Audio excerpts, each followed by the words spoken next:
O sige. Katukin mo daw. Kulin. Katukin mo daw si ate.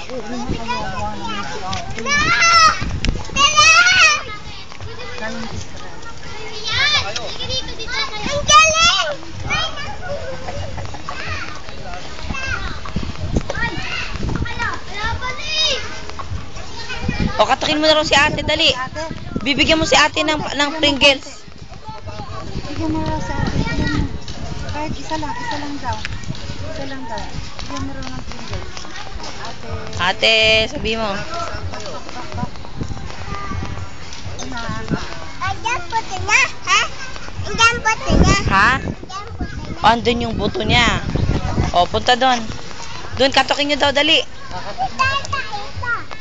Ah, dyan lang, hindi yan. Huwag kang kakatok sa iba, lalabas yan. Sige ka. Dito na lang kay ate lalabas yan. Uy, Lalabas yung mumu dyan. O, dito lang daw.